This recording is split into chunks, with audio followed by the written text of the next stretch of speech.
रचा है सृष्टि को जिस प्रभु ने, वही सृष्टि चला रहे। जो पेड़ हमने लगाया पहले, उसी का फल अब हम खा रहे हैं। सृष्टि को रचा है जिसने, वही सृष्टि को चला रहे हैं। सृष्टि को कौन चला रहा है? 5 तत्व। मनुष्य जन्म से लेकर मरण तक 5 तत्वों से निर्मित होता है और 5 तत्वों में ही विलीन हो जाता है, यानी कि भूमि, गगन, वायु, अग्नि, नील। यदि ये ना हो तो मानव जीवित नहीं रह सकता, और ये 5 तत्व ही भगवान है। उस भगवान ने हमें सब कुछ दिया है। कोई ऐसा पेड़ नहीं है जिसमें औषधि ना हो, कोई ऐसा सागर नहीं है जिसमें रत्न ना हो, कोई ऐसा पहाड़ नहीं है जिसमें धातु ना हो, कोई ऐसी नदी नहीं है जिसमें जल ना हो, और कोई ऐसी भूमि नहीं है जहाँ मानव ना हो। जन्म से लेकर और अंत तक, समय तक सब कुछ हमें ईश्वर ने दिया है, और जिसे हम पर्यावरण कहते हैं। आगरा के गौरव यूट्यूब चैनल में आज हमारे साथ हैं दीपिका डॉक्टर प्रवीण गुप्ता जी, जो कि समाज सेविका के तौर पर खास और जाना पहचाना नाम है। पिछले कई वर्षों से पर्यावरण के ऊपर विशेष रूप से कार्य कर रही हैं। आगरा में तो वह समाज सेवी कार्य कर ही रही हैं, साथ ही पूरे देश में कई संस्थाओं के साथ जुड़कर समाज सेवी कार्यों को बढ़ावा दे रही हैं, जिसमें प्रमुख संस्थाएं हैं अध्यक्ष माथुर वैश्य केंद्रीय महिला मंडल, संस्थापिका माथुर वैश्य हरियाली समिति आगरा, संस्थापिका सर्वधर्म समिति आगरा, संरक्षिका माथुर वैश्य महिला मंडल राजपुर, चेयरपर्सन माथुर वैश्य इंटरनेशनल बेटी बचाओ बेटी पढ़ाओ मीडिया प्रभारी, नारी अस्मिता समिति आगरा, ट्रस्टी माथुर वैश्य कैला देवी भवन करौली, ट्रस्टी माथुर वैश्य धाम वृंदावन। देश समाज में प्रकल्प जिनसे बहुत ही ज़्यादा जुड़े हुए हैं। मुझे मत मारो माँ, बेटी बचाओ बेटी पढ़ाओ, जल ही जीवन है, एक एक बूंद बचानी है, पर्यावरण संरक्षण हेतु पॉलिथीन उठाओ, कपड़े के थैले लगाओ, पर्यावरण संरक्षण हेतु पौधे लगाएं, पेड़ बचाएं, विद्युत सत्याग्रह अपनाओ, पर्यावरण संरक्षण हेतु हरियाली लाओ, पॉलिथीन हटाओ, गाय बचाओ। इन सभी चीजों में आगरा व पूरे देश में बेहतरीन कार्य कर रही हैं। आइए हम बात करते हैं दीपिका जी से। दीपिका जी, आप भारतवर्ष में पर्यावरण को लेकर काफी समय से कार्य कर रही हैं। पर्यावरण को लेकर आपके मन में कब और क्यों, कैसे कार्य करने का विचार आया? सन 2005 की बात रही है। एक बार बहुत तेज बारिश आई थी, और यहाँ तक कि घरों में कमर तक पानी भर चुका था, और बहुत भयभीत हुए। उस रात्रि को हम जब जब पानी कम हुआ तो हमने बाहर जाके देखा, तो ये देखा कि नाले नालियाँ सब पूरी पॉलीथीन से पटी पड़ी हुई हैं। तो बहुत कष्ट हुआ, दुख हुआ। तो हमने लगा कि हमें कुछ करना चाहिए, क्योंकि समाज सेवा का भाव बचपन से मेरे दिमाग में और दिल में रहा। तो मैं जुड़ी रही अपने पिताजी के साथ में और समाज सेवा कर रही थी। तो तभी मुझे लगा कि हमें कुछ करना चाहिए। तभी मैंने एक संकल्प और एक नारा दिया कि पॉलीथीन हटाओ, पर्यावरण को बचाओ। और कैसे पॉलीथीन को हटाई जा सकती है, इसमें मैंने अपने आसपास में किराए पे घर लेकर के उसमें मैंने पुराने कपड़ों लेकर और नए कपड़े लेकर के कपड़े के थैले बनाना प्रारंभ कर दिया। और तब से लेकर आज तक, सन 2005 से लेकर 7 तक मैंने ये संकल्प लिया था। और सन 2007 में जब आगरा मंडल की जो मेयर थी अंजुला सुधीर माहौर थी, उनके साथ में मिल करके हमने सर्वप्रथम पौधा का थैलों का वितरण प्रारंभ कर दिया था। और तब से लेकर के 2007, और अभी चूंकि मैं केंद्रीय अध्यक्षा मातृ वैश्य समाज की हूँ, तो पूरा भारतवर्ष में मैं इस पर्यावरण विषय पर कार्य कर रही हूँ। आप पौधों का भी वितरण करते हैं, इसका विचार आपके मन में कैसे आया? बहुत अच्छा आपने प्रश्न पूछा, क्योंकि ये भी पर्यावरण से संबंधित है। तो चाहर साहब, मैं आपको बताना चाहूँगी कि हमारे जो सामाजिक संस्थाएं हैं, एक हरियाली तीज का पर्व मनाती हैं बड़े जोर शोरों से, जिसमें हरियाली क्वीन भी चुनी जाती है। 16 श्रृंगार करके सारी बहनें और बेटियां बहुएं उसमें आती हैं। तो जब पर्व मनाया जा रहा था, तो ये हुआ कि हम थैलों का वितरण तो करते ही करते हैं, लेकिन धरती को भी हरा भरा रखने के लिए हम क्या कर सकते हैं। तो वो छोटे छोटे पौधों का हमने वितरण प्रारंभ कर दिया कि पौधों को लगाओ और वृक्ष को बचाओ, पेड़ों को बचाओ। तो तब ये प्रश्न हमारे मन में आया, धरती को हरा भरा रखने के लिए हम क्या कर सकते हैं। तो ये हमको जो मिली प्रेरणा वो हरियाली की पर्व से मिली। आप विद्युत मोक्ष धाम गृह के लिए भी लोगों को काफी जागरूक कर रही हैं, उसके बारे में भी हमें बताइएगा। बिल्कुल सही प्रश्न है आपका।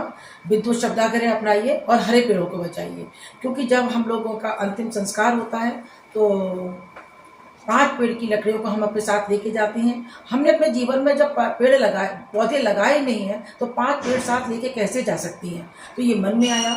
तो आगरा में क्षेत्र वजाजा कमेटी है जो यहाँ के विद्युत मोक्ष धाम को देखती है, उनसे हमारी बात हुई। मेरे साथ में जो एक मेरे छोटे भाई थे श्याम कैम्बुरिया जी, उन्होंने मेरे को ये कहा कि दीदी आप इतने अच्छे अच्छे कार्य को करती हो तो क्यों ना विद्युत मोक्ष धाम को प्रमोट करो। ये बात रही है सन 2012 की, और 2012 से हमने विद्युत मोक्ष धाम को अपनाने के लिए महिलाओं को लेकर के रैली को निकालना प्रारंभ कर दिया, जिसमें हमने क्योंकि मातृवैश्य के बैनर तले नहीं कर सकते थे, तो इसको हमने सर्वधर्म समिति के अंतर्गत आगरा में रैली को निकालना प्रारंभ कर दिया। इससे सारे धर्म के लोग जुड़ गए, और आज मुझे खुशी होती है बताने के लिए कि हम लकड़ियों को बचाने के लिए विद्युत मोक्ष धाम को प्रमोट करते हैं, और आज विद्युत मोक्ष धाम सारे लोग उसको अपना अंतिम संस्कार उसमें कराते हैं। तो इसको भी हमने पर्यावरण क्षेत्र से जोड़ दिया कि 5 पेड़ पौधे लगाओ, 5 पेड़ बचाओ, विद्युत मोक्ष धाम को अपनाओ और पर्यावरण को बचाओ। लोगों को पर्यावरण के लिए कोई संदेश देना चाहेंगे? बिल्कुल संदेश देना चाहूँगी। मेरा सर्वप्रथम सभी लोगों से एक विनम्र निवेदन है, और कि पहले हम आप सुधरें फिर औरों का सुधार करें। जब तक हम खुद किसी कार्य को नहीं करेंगे तब तक हम कोई कार्य को आगामी परिणाम नहीं दे सकते हैं। तो सर्वप्रथम पॉलीथीन की कोई भीख ना मांगे, क्योंकि पॉलीथीन हम जब भीख मांगते हैं पॉलीथीन हमें मिल जाती है, वो हमारे घरों में आती है। जब घरों में आती है तो उस पॉलीथीन का हम करते क्या हैं, ना तो उसका अचार बना सकते हैं, ना उसकी सब्जी बना के खा सकते हैं, ना हम उसकी रोटी बना के खा सकते हैं, हम कुछ नहीं कर सकते हैं। तो सर्वप्रथम तो हमें ये करना है कि कपड़े के थैले बनाने हैं। इस प्रकार से कपड़े के थैले बनाइए आप लोग अपने सब घरों में, पॉलीथीन बनाइए। पॉलीथीन की जगह इसमें आप सब्जी को लीजिए, इस तरह से इसको आप बंद कर दीजिए, ये आपका पॉलीथीन बन गया। और इसको इस प्रकार से थैले लीजिए, इस तरह के कपड़े के थैले बनाइए, ये देखिए, और इसमें फिर इनको डब कर दीजिए, रख दीजिए। ये तो बहुत सारी सब्जी आ जाती हैं। ये पुराने पर्दों से बनाए हुए थैले हैं, और चाहो तो आप इसमें जेब भी लगा सकते हैं। ऐसे करके देखिए जेबें लगी हुई है, इसमें अलग टमाटर रखिए, मिर्च रखिए, प्याज रखिए, जो चाहे इसमें रखिए। ये देखिए इस प्रकार से ये थैले इस प्रकार से बनाइए, और फिर जब घर से निकले तो आपने साथ अपने थैले लेकर के निकले। हम लोग कभी भी अपने घर से जब भी निकले, गाड़ी में निकले, स्कूटर में निकले, एक संकल्प के साथ निकले कि हमको पॉलीथीन घर में लेकर के नहीं आनी है। और महिलाएं अपने पर्स में एक काम और कर सकती है कि जब भी हम कहीं जाते हैं किसी भी प्रोग्राम फंक्शन में, तो हमको प्लास्टिक के गिलास मिलती हैं पानी पीने के लिए।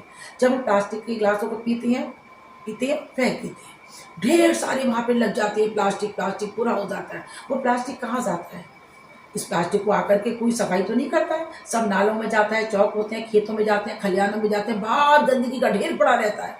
फिर आजकल तो सरकार ने भी बैन कर दी कि आप पॉलीथीन में आग नहीं लगा सकते हैं। बैन लगाए, आपको जुर्माना हो जाएगा। तो इसलिए उस जुर्माने से भी बचने के लिए आप अपने पर्सों में इस प्रकार से वितरण करें। घर से लेकर के थैले के साथ में एक प्लास्टिक ऐसे स्टील का ग्लास लेके जाएं, कहीं जाके अपने गिलास को निकालें, उसमें पानी को पिए। वैसे तो इनका विकल्प भी है, प्लास्टिक के गिलास के लिए ना करना सीखें। अपने बैग में छोटा सा गिलास रखें, जिसमें हमारे घर से जाने से हजारों प्लास्टिक के गिलास को हम बचा सकती हैं। क्योंकि शादी या बर्थडे में किसी में पर्वों पे जाने पे खाली गिलासों को पी के हम फेंक देती हैं, जो नालियों को चौक करती हैं। इसलिए पर्यावरण को बचाने के लिए हम एक से भी संकल्प ले सकते हैं। गिफ्ट के स्थान पर पौधों का वितरण करें, जैसे तुलसी, मनी प्लांट, नीम, मीठा नीम, जो घर को सुंदरता को भी बढ़ाता है। बड़े कार्यक्रम जब हम लोग करते हैं तो एक संकल्प के साथ करें कि बड़े कार्यक्रमों में हम लोग पीपल है, आंवला है, बरगद है, जामुन है, अर्जुन है, जो हमारे औषधि के पेड़ हैं, हम इन पेड़ों का वितरण करें, छोटे छोटे पौधों का वितरण करें और उन्हें बड़े वृक्ष बनाएं। ये पर्यावरण को शोषित करने के लिए ये भी हम लोग संकल्प ले सकते हैं। पौधों के बचाने के लिए अपना अंतिम संस्कार है, सभी के साथ में है होता है ये शाश्वत सत्य है। तो विद्युत नुकसान को अपनाएं और वृक्षों को बचाएं। संकल्प लें कि अपने जन्मदिन पर, विवाह की वर्षगांठ पर, पुण्यतिथि पर, मांगलिक कार्यक्रमों पर एक पौधा अवश्य लगाएं और उसको रक्षा करें, क्योंकि पौधा लगाना बहुत आसान है, उसको वृक्ष बनाना बहुत कठिन है। तो संकल्प के साथ उसको वृक्ष भी हमें बनाना है, और जिससे हमें आने वाली पीढ़ी को हमारी ऑक्सीजन मिलती रहेगी। एक बार करके देखें कि प्लास्टिक के गिलास की जगह अपने घर में जब भी कोई मांगलिक कार्यक्रम है तो प्लास्टिक के गिलास की जगह, प्लास्टिक के बर्तनों की जगह, दोनों की जगह आप लोग मिट्टी के गिलास, सकोरे इनका उनको लेकर के आए, और कुल्हड़ हैं, गिलास हैं, इनकी जगह पे आप उनको लेकर के आए, दोनों लेकर के आए। जब हम ये चीज़ें, प्लास्टिक नहीं था तो क्या हम जीवन नहीं जीते थे? जीवन तो तब भी जीते थे। आप 50 वर्ष पहले लौट जाइए, तब ये कुछ नहीं था, पॉलीथीन ये प्लास्टिक नहीं थी, तो जीवन हम बहुत आसानी से जीते थे, प्राकृतिक रूप से जीते थे। तो आज भी मेरा संदेश चार साहब यही है कि हम आओ मिलकर विचार करें, पहले हम आप सुधरें फिर औरों को सुधार करें। इसी संकल्प के साथ मैं कामों को करती हूँ पूरे भारतवर्ष में। पर्यावरण संरक्षण हेतु आपने गायों को भी जोड़ा है, यह आप किस तरह से कर रहे हैं? बहुत अच्छा प्रश्न किया चाहर साहब आपने। सन 2018 में हम लोग जब देख रहे थे पर्यावरण संरक्षण का, जब हम कार्य कर रहे थे, तो गायें पॉलीथीन को खाती थी और मर जाती थी। तो उन गायों की रक्षा हेतु हमने गौशाला खोली। उस गौशाला के अंदर हमने गायों को स्वावलंबी बनाने के लिए, जिस तरह बेटियों को हम स्वावलंबी बनाते हैं, उन्हें शिक्षित करते हैं, उसी प्रकार गायों को स्वावलंबी बनाने के लिए हमने उनके जो पांच गव्य होते हैं, पंचगव्य जिसे हम बोलते हैं, जो उनका गाय का गोबर है, घी है, दही है, मूत्र है उनका, उन सबको लेकर के हमने अपना स्वावलंबी बनाने के लिए कार्य करना प्रारंभ कर दिया। अब जैसे कि ये कामधेनु हमने हवन बनाया कि लकड़ी के स्थान पर हम जो है इस तरह से लकड़ी ये बनाते हैं, इस तरह से बनाते हैं, और अपने जो हवन या हम लोग कार्यों को जो करते हैं उनमें इनका प्रयोग करते हैं। ऐसे दीपक के लिए मट्टी के स्थान पर ये हमने दीपक बनाए हैं, गायों को स्वावलंबी बनाने के लिए, जलते नहीं हैं और इनका हम प्रयोग करते हैं। इसी प्रकार से ये कंडी है, पूजा के अंदर हम इनको प्रयोग करते हैं। इसी प्रकार ये धूप बत्ती है, धूप बत्ती हम नित्य रोज जलाते हैं, तो ऐसा लगता है कि जैसे कि हमारे घर में हवन हुआ है, बहुत अच्छी खुशबू आती है। तो और गायों को के लिए हमने इनको पर्यावरण से इसलिए जोड़ दिया कि हम लकड़ी का प्रयोग ना करें। इनके जो पंचगव्य चीज़ें बनाती हैं तो हम लकड़ी का प्रयोग ना करें, इसलिए हमने गायों को पर्यावरण से जोड़ दिया है।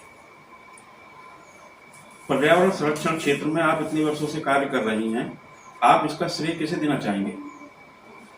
सर्वप्रथम तो चाहर साहब मैं अपनी सासू माँ का इसका श्रेय देना चाहूँगी, क्योंकि 25 साल पहले जब निकली थी तो उस वक्त तो मैं बहू थी, तो उन्होंने मुझे घर से जाने के लिए, निकलने की जो परमिशन दी और मुझे आज्ञा दी, तो मैं सारा श्रेय अपनी सासू माँ के चरण को देना चाहूँगी, नतमस्तक होंगी।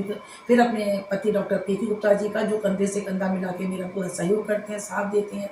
और उसके बाद मेरी सखियाँ, सहेलियाँ, जिनमें 3 का नाम विशेष रूप में मैं लेना चाहूँगी, जो मेरे दाएँ बाएँ अंग हैं, रीता अनिल जी, गीता आजाद जी और रूपम विशाल जी। बाकी मेरे साथ में नवरत्न भी हैं, मेरे साथ में जो काम करती हैं, आगरा मंडल है, पूरा भारतवर्ष है, मेरे जो बहनें हैं और मेरा परिवार, और ये सभी मेरे इस कार्य में सब सहयोग करती हैं। तो सारा श्रेय मैं उन्हीं को देना चाहूँगी, और उस भगवती माँ को, जिसके चरण में नतमस्तक होती हूँ। जब घर से निकलती हूँ तो उनको नमन करके निकलती हूँ, और भगवती माँ का विशेष अनुकंपा मेरे ऊपर है। में भी काफी सारे पेड़ पौधे लगाए हुए हैं, तो कृपया थोड़ा सा हमें इन पौधों के बारे में और इनकी मतलब विशेषताओं के बारे में थोड़ा बताएं। मैं चूँकि पर्यावरण प्रेमी हूँ और पर्यावरण से मुझे बहुत प्रेम है, तो मैंने अपने घर के अंदर भी, जैसे शमी का है, क्योंकि औषधि वाले पेड़ों को मैं ज़्यादा वो देती हूँ। शमी का पेड़ है, ये इंसुलिन का पौधा है, इससे हम लोग जो डायबिटीज़ होती है उसको खा करके डायबिटीज़ को कम कर सकते हैं। ये तुलसा जी हैं, गुलाब है, गुलाब का भी हमारे औषधि में बहुत काम होता है। ये श्यामा और रामा तुलसा जी हैं। ये देखिए, ये अपना हाथ श्रृंगार का पेड़ है, ये भी औषधि में काम आता है। ये अपनी गिलोय है, देखिए गिलोय चल रही है, गिलोय का भी औषधि में कार्य होता है। ये हमारा पीपल का पेड़ है, इधर हमारा ये अशोक का पेड़ है, ये इमली का पेड़ है, ये लौंग का पेड़ है, ये नींबू का पेड़ है। यहाँ देखिए, आप ये देखिए, यहाँ पर वो अजवाइन लगी हुई है। ये हमारा इस प्रकार से ये पौधे देखिए, ये हमारा पेट उसका पेड़ है, नीम का मीठा नीम का पेड़ है, ऊपर जामुन का पेड़ है, सामने बरगद का पेड़ है। इसी प्रकार से आप यहाँ देखो, सामने यहाँ से लेकर के पूरा देखिए, नींबू, करौंदे, सब औषधि के पेड़ लगाए हुए हैं मैंने। और मनी प्लांट जो पूरा यहाँ से वहाँ तक मनी प्लांट जो कि हमें इतनी ऑक्सीजन देता है। तो कहने का तात्पर्य है कि हम लोग अपने घर को भी सुंदर बनाने के लिए अगर चाहें तो पर्यावरण को जीवित कर सकते हैं, पर्यावरण को सुरक्षित कर सकते हैं। हरियाली भी काफी अच्छी आएगी इससे।